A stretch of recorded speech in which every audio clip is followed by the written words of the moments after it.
Sir, మనం 4 years back కలిసినప్పుడు you introduced yourself as a general surgeon, right, sir? Now I see you as diabetic, podiatric and foot surgeon. General laparoscopic surgeon గా when I started my career, I had very bad experiences. కొన్ని patients కి నేను treatment ఇవ్వడం వల్ల తక్కువలో ఇవ్వడం వల్ల one day ముందు నన్ను పిలిచి ఛాంబర్కి sir you can stop your services from tomorrow అని చెప్పారు. నేను సాఫ్ట్వేర్ వాళ్ళకి పరిస్థితి ఉంటుంది అనుకున్నాను, డాక్టర్స్ కూడా ఉంటుందని ఆ రోజు తెలిసింది. Then I understood It is always about demand and supply. చాలా మంది కాళ్ళతో దీర్ఘకాలికంగా పుళ్ళతో మన దగ్గరికి వచ్చే వాళ్ళని చూస్తూ ఉంటాం. దానికి ఏ డ్రెస్సింగ్లు చేస్తాం, ట్రీట్మెంట్ చేస్తాం, పంపిస్తాం. కొన్నిసార్లు చాలా బ్యాడ్ సిచ్యువేషన్లో వస్తారనమాట. ఎంత బ్యాడ్ సిచ్యువేషన్ అంటే వాళ్ళకి ఆ టైంలో కాల్ తీసేయాలి ప్రాణం కాపాడడానికి. కానీ నచ్చేది కాదు అది. ఎందుకంటే అయిపోయిన తర్వాత పేషెంట్స్ డిప్రెషన్లోకి వెళ్ళిపోతారు. దీని మీద మనం ఇంకేమైనా చేయగలమా, నిజంగా అందరికీ కాళ్ళు తీసేయాలా, మనం ఏమైనా సేవ్ చేయగలమా అనేది ఒక థాట్ స్టార్ట్ అయింది. I found my passion. జనాలకి న్యాయం చేయాలన్న దృక్పథంతో పోడియాట్రిక్ సర్జన్ గా మారాల్సి వచ్చింది. అంటే నలుగురిలో ఒకరికి షుగర్ పుండ్ల వల్ల కాళ్ళు పోతుంది, అది కాదు విషయం. ఆ నలుగురిలో 3 కాళ్ళు మనం నిజంగా actually కాపాడొచ్చు.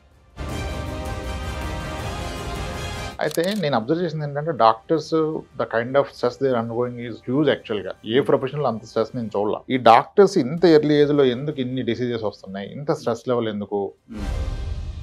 So called developed nation అయిన USA 300 to 400 doctors are committing suicide. Doctors profession అనేది చాలా మిజరబుల్ అయిపోయింది. ఎప్పటికైనా ఓన్ హాస్పిటల్, ఇల్లు కట్టుకోవాలి. మా ఫాదర్ వచ్చింది ఒక సాధారణమైన రైతు కుటుంబం నుంచి.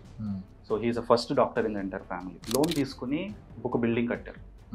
లోన్కి పడే ఇంట్రెస్ట్ కూడా టైంకి కట్టలేని పరిస్థితి వచ్చింది. మా ఫాదర్ తీసుకున్న బెస్ట్ డెసిషన్ అంటే he made an investment in real estate. But మీ వీడియోస్ చూసిన తర్వాత నాకు అర్థమైంది ఏంటంటే real estate investment is good, కానీ కావాల్సినప్పుడు ఉపయోగపడలేదు. ఎవ్రీ డాక్టర్ ఇస్ రిచ్, వాళ్ళకి ఏంటి చాలా డబ్బులు ఉంటాయి. Less than 10% of the doctors are financially stable and 90% of the doctors are struggling.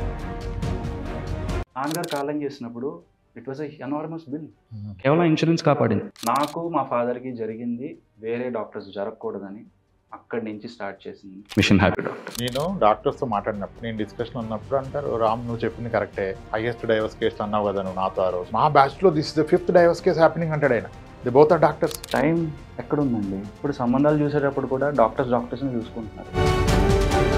Mother, father, అక్కడి నుంచి పేషెంట్ స్టార్ట్ అయిపోతుంది వీళ్ళు డాక్టర్స్. అప్పటి నుంచి నీట్ కోచింగ్ లైన్ మొదలు పెట్టేస్తారు. అప్పటి నుంచి స్ట్రెస్ స్టార్ట్ అయిపోతుంది. బేసికలీ నువ్వు డాక్టర్ అయిన తర్వాత ఇలా ఉంటుంది నాన్న, అలా ఉంటుంది, లేకపోతే నీకు సీట్ తెచ్చుకుంటే నీకు బైక్ కొనిస్తాను, లేకపోతే ఇదో.